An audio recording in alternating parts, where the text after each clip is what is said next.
Hey friends, Shay here. So today we're going to have a discussion about how my book reading is changing and why.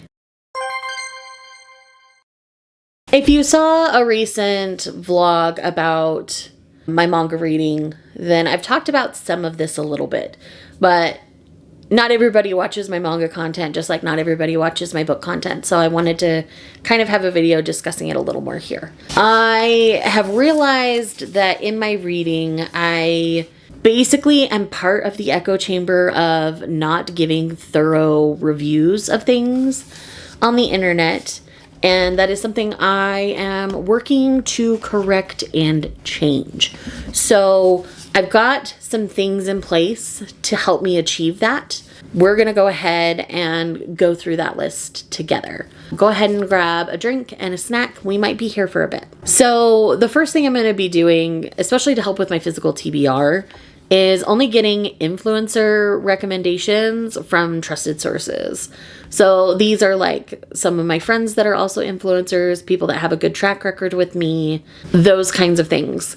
Because I feel like so many people are only talking about the same books because we're all watching each other and we're not looking outside of that for recommendations at all. So I do plan on doing a lot more seeking out books you might not have heard of kind of things. I'll be reading a lot more backlist, stuff like that. So in that way, my reading is evolving and changing. I'm not necessarily just relying on the internet for my book recommendations anymore, because I've noticed that we're all talking about the same books. Even creators that I find initially that are talking about different things are all starting to talk about the same things because they've become part of the creator space, and it's just what happens when all the people are talking about the same things. You get FOMO and you want to be part of it. So that is one thing that I'm going to actively be working on, especially in the upcoming year when it comes to my reading. The next thing is finally feeling like I can get back into deeper reads, both emotionally and politically. Once we hit 2020, a lot of my political and deeply emotional books kind of went on the back burner for a long time. So I was still moved by things in that time, but I wasn't actively picking up things that might be rougher to get through until this year. And that is something that I realized some of the best books I read this year were things that deeply moved me, were political, were emotional, all of those kinds of things. So I know that I'm finally ready to be loving these books again, and I'm not like triggered or affected by them in a negative way anymore. Essentially, once 2020 hit, I was in survival mode for a long time. All I could really handle were fluffier things, so I read a lot of romance, things like that. And I wanted to make sure at the end of my book I was getting happy feelings, not necessarily things that might not be a positive ending. And I've learned that I can handle those kinds of books again. So we're going to be getting back to some of those. Another thing that I want is time to reread favorites so that I can annotate them and do those kinds of things.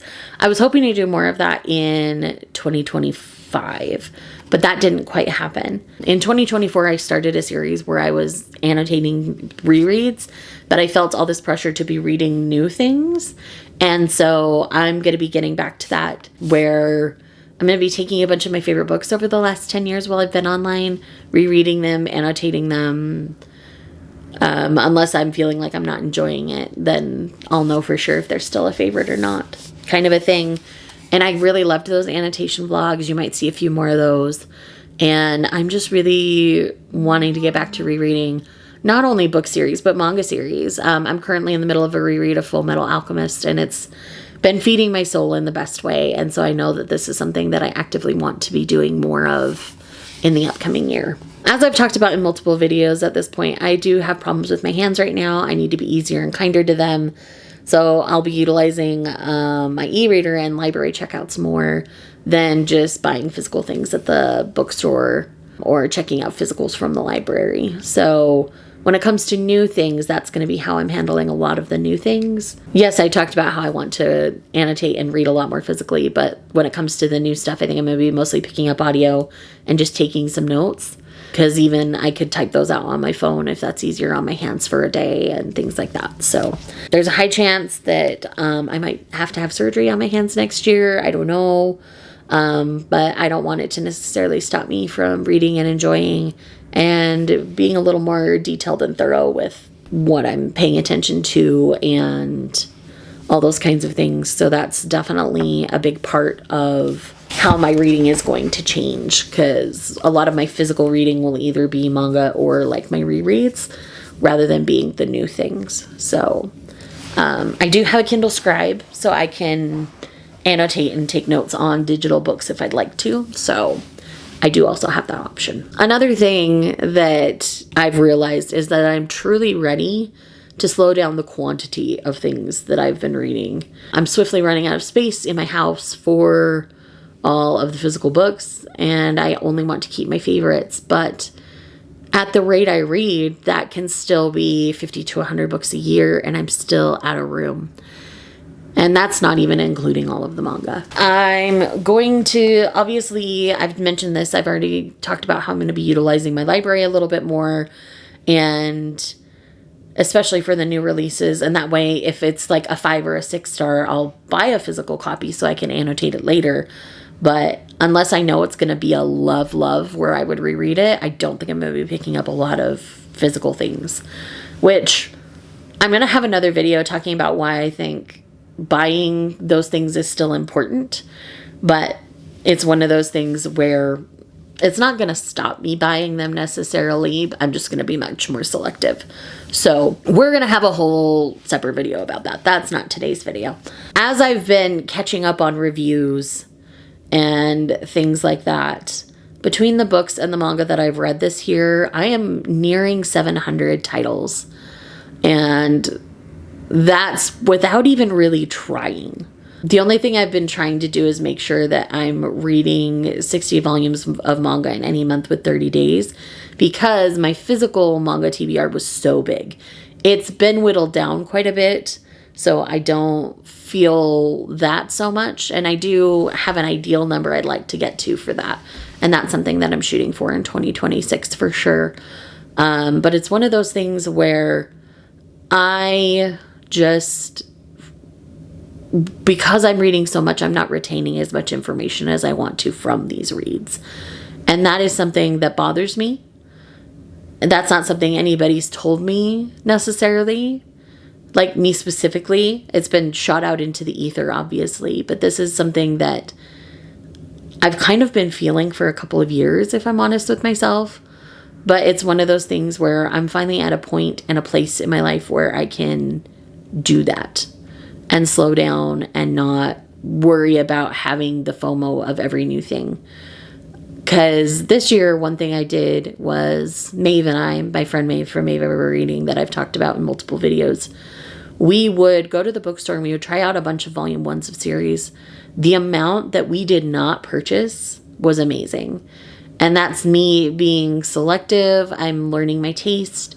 I'm not afraid to try new things, but I know pretty quickly whether a series is going to work for me or not at this point. Even if people are like, oh, it gets better in a couple of volumes, but if it's something that's actively putting me off in the first volume, it doesn't matter how good the rest of the series is, I'm not going to enjoy it. And I think that's something that as manga reader and reviewers, people should be more aware of.